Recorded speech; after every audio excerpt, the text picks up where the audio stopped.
This portion of Lifestyles is sponsored by Gary Price, elder law attorney. And Gary Price is our expert in elder law, and today's going to walk us through the legal services we can do remotely. Did this topic come up because of COVID, or is it just a topic in general? Do you know, I think COVID kind of caused me to think maybe we should talk about this. It'd be a good idea to talk about it. However, in reality, there's always persons with physical issues that make it impossible or very difficult or challenging to come to the law office and talk about whatever their objective is, whether it's estate planning, whether it's planning for Medicaid. It had nothing to do with COVID. There's a lot of people in that situation, unfortunately. And so really this discussion can be for those who are concerned with health issues of getting in public and going into an office, but it's also for those folks who are truly physically challenged in doing something like that. So when they call you or Zoom with you or Skype with you or whatever it is you do, what kinds of legal services can you provide remotely? Well, you know, short of having to go to the courthouse, the documents that we prepare, we can discuss those documents over a phone call just as well as we can face-to-face.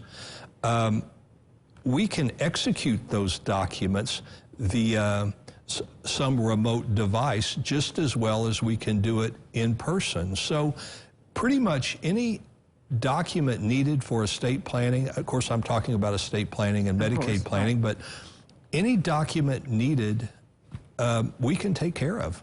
So how do you sign it? Well, and I know you're asking, how do you sign it if you need a notary or if you need witnesses? And we do that through video. We can do it through FaceTime. We can do it through a video conferencing. We need to see it. If we're seeing it remotely, we're still seeing it. You're still seeing it, and we can execute. That works. I mean, and it's probably really a help to any number of people. And the reality is we've done a lot of that over the last I've been saying over the last year for the last 6 months. So I guess it's been about 18 months now. It has been, yes. And so we've done a lot of that over that period of time. And it has been not necessarily a lifesaver, but quite a convenience for a lot of people. Well, you know, we were just talking before we came on the air. I prefer having live guests in the studio, but I'm grateful that we have the technology to continue to share people's stories. And I know that's been doubly true for you because this is your livelihood as well. My preference is for clients to come in to see me, no question about it. I welcome everyone to come in. However, if they do have an issue or concern or a physical issue, we can still meet the objectives. And what about for people who aren't technology savvy at all? Is it a phone call? Is it what? Is it a phone call typically?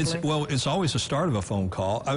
You know, for some people, some of more elderly may not have a phone that does FaceTime, and we've actually taken a phone not to the home. We didn't go in.